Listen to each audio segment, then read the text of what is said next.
में एक बार फिर से आप सभी का बहुते स्वागत है। दिन का ना बहुते खराब चल रहा है, चारों तरफ खाली जोश और बातें सुनने को मिल रही है।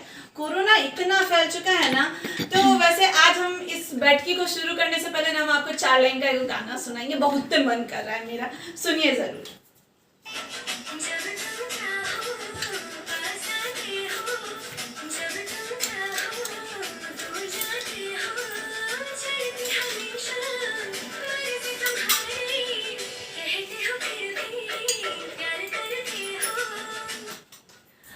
ये जो 4 गो लाइन है कि जब तुम चाहो पास आते हो, जब तुम चाहो दूर जाते हो, और चलती हमेशा मर्जी तुम्हारी, और कहते हो कि प्यार करते हो। ये जो लाइन है ना, ये उन नेता मंत्रियों को डेडिकेटेड है जिन लोगों को अचानक से याद आया है कि बंगाल में भी इंसान रहते हैं। हाँ, हम बात कर रहे हैं इस राज्य के मुख्यमंत्री ममता बनर्जी, कांग्रेस के नेताजी राहुल गांधी के बारे में, और भी जो इनका अनुकरण करके अब बोल रहे हैं। हालांकि ममता बनर्जी रैली खत्म करने का बात नहीं कही है, बोलिए 30 मिनट ही रैली कर सकते हैं, यानी 30 मिनट में कोरोना नहीं फैलता। बताया होगा कोई डॉक्टर, तो उनके सलाह मशवरा पे कर रही हैं। खैर, आप में से बहुत लोगों को मिर्ची लगेगा कि ये देखो, अब तक कर रही थी तो आपत्ति थी, अब नहीं कर रही है तो आपत्ति है।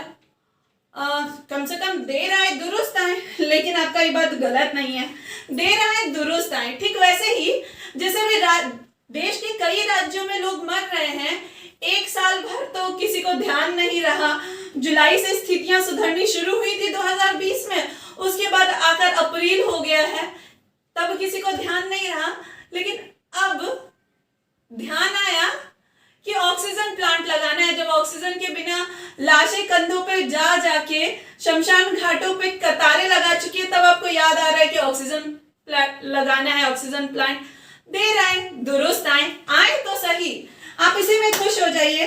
वैसे एक तो बात और याद आया ऑक्सीजन प्लांट लगाने से, हम सुने हैं उत्तर प्रदेश में मास्क नहीं पहनने पर पहली बार में 1000 रुपया जुर्माना और दूसरी बार में 10,000 रुपये जुर्माना। यही नहीं, मुख्यमंत्री जी ये भी कहे हैं कि जो ऐसा नहीं करता है पुलिस उसके खिलाफ सख्त कार्रवाई करेगी। बहुत बढ़िया डिसीजन है, क्योंकि लोग सब तो लापरवाह हैं, मास्क लाख बोलिए नहीं पहनते हैं। लेकिन मेरा ये सवाल था योगी जी से कि ठीक है, जो मास्क नहीं पहनेंगे उससे 1000 रुपया, 10,000 रुपये, लाख रुपया भी वसूल लीजिएगा, कोई दिक्कत नहीं है। लेकिन एक बात बताइए, उनका क्या कीजिएगा जो बिना बेड के मारे जा रहे हैं? उन अस्पतालों से कितना वसूलिएगा आप? और उन अस्पतालों का क्या जो मरीज के लिए लाखों रुपए चार्ज कर रहे हैं, उनसे कितना वसूलिएगा आप? और खैर, ऑक्सीजन नहीं है अस्पताल में, आपको भी पता है, जैसे हमको पता चल रहा है। तो ये जो ऑक्सीजन की कमी है, इसके लिए जो जिम्मेदार है, उनसे कितना वसूलिएगा आप? खैर, इसका जवाब आप कब देंगे पता नहीं, पूरे देश को इंतजार है इन जवाबों का। हाँ, एक और जवाब चाहिए था आपसे कि शमशान घाटों में भी जगहें नहीं मिल रही है। अभी आप प्लेटफॉर्म बनवा रहे हैं, सुने हैं कई जगहों पे, लेकिन वो जो मृतकों के लिए भी जगहें नहीं है, इसके लिए जुर्माना कौन भरेगा, कौन पूछेगा? पूरा देश इंतजार कर रहा है। खैर, इसके बाद कुछ महीने पहले ना एक तो चल रहा था, बहुत न्यूज चैनल में चल रहा था, हमारे देश के प्रधानमंत्री मोदी जी थकते नहीं हैं, बिल्कुल भी नहीं थकते, 18 घंटे काम करते रहते हैं। मोदी जी से सवाल था, मोदी जी आप काहे नहीं थकते हैं? लाश पर लाश निकलते जा रही है, लेकिन आपकी रैलियां खत्म नहीं हो रही है, आप काहे नहीं थकते हैं उन लाशों को देखकर? मोदी जी आप काहे नहीं थकते हैं जब देश में अस्पतालों की कमी से लोग घिघिया रहे हैं, मर रहे हैं, आपके नेता मंत्री लोग ट्विटर पे गुजारिश कर रहे हैं बेड दिलवा दीजिए, आपकी कानें, आपकी आंखें काहे नहीं थकते? सुने आपका आईटी सेल बहुत स्ट्रांग है, नहीं दिखता है? हम तो खुद देखते हैं कि आपकी रैलियों पे, आपके पोस्ट पे लोग आपसे गुजारिश कर रहे हैं, मोदी जी अब खत्म कीजिए रैलियां, अब लोगों की समझिए। काहे नहीं थकते हैं ये सब देखकर? कभी कभी थकना अच्छा होता है, माने कि आप देश के प्रधानमंत्री हैं, आपका हमेशा काम करना सही है, लेकिन इन मामलों में ना थकना बहुत जरूरी है। बहुत छोटे हैं आपसे, लेकिन फिर भी ये सलाह दे रहे हैं, प्लीज थकिए। इन चीजों को देखकर थकिए और इनके लिए काम कीजिए। और खैर हम इलेक्शन कमीशन से कुछ नहीं कहेंगे, काहे कि बहुत लोग बोल रहे हैं इलेक्शन कमीशन धृतराष्ट्र जन्मांध है। नहीं, हमारे लिए इलेक्शन कमीशन धृतराष्ट्र नहीं है जिनको जन्म से ही किसी संजय की जरूरत पड़ी हो। हमारे लिए इलेक्शन कमीशन गांधारी है जिन्होंने अपनी आंख में स्वेच्छा से पट्टी बांधी है। तो इनको कुछ कहें बेकार है। अब आते हैं बात आप सभी से। आप सभी को जो लोग देख रहे हैं, खास करके जो बंगाल में हैं, आपको कई लोग बोल रहे हैं डरिए नहीं, ये समय मजबूत रहने का है, सतर्क रहने का है। हम कहेंगे डरिए। खास करके अपने बंगाल के दोस्तों से जो ये देख रहे हैं वीडियो, और जो नहीं देख रहे हैं उन तक भी ये वीडियो पहुंचाते हुए बोल रहे हैं कि प्लीज डरिए, क्योंकि डरना जरूरी है।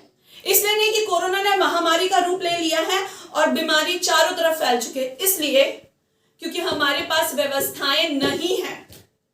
आप डरिए क्योंकि अस्पतालों में कई परिवारों के बच्चे लोग, चिकित्सा कर्मी ना दिन रात ना घर वालों से मिलते हैं, छुट्टी भी मिलती है तो वो घर को नहीं जाते हैं, बाहर ही रुकते हैं, कहीं होटल में, कहीं रूम लेके, ताकि उनके द्वारा फैला हुआ, उनके द्वारा उनके परिवार वाले ना संक्रमित हो जाए। तो आप डरिए क्योंकि लाखों लोगों की जिंदगियां आपकी वजह से दांव पर लगी हुई, आपकी गैर जिम्मेदार ना हरकतों की वजह से।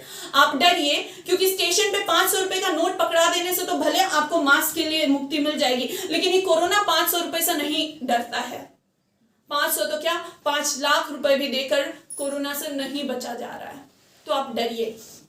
और सबसे अंत में एक तो बात माननीय बिहार के मुख्यमंत्री जी से, आपने चिकित्सा कर्मियों के 1 महीने की सैलरी बढ़ाने की बात कही है, मतलब 1 महीने की अतिरिक्त सैलरी दी जाएगी।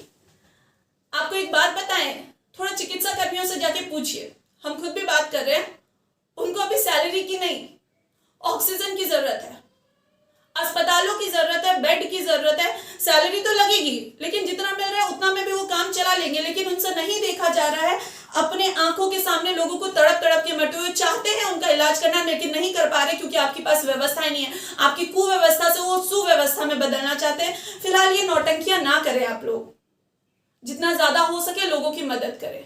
और मेरे सभी दर्शकों से गुजारिश है, सतर्क रहें, सुरक्षित रहें, स्वस्थ रहें, अपना और अपने घर वालों का, अपने आसपास के लोगों का ध्यान रखें। नमस्कार।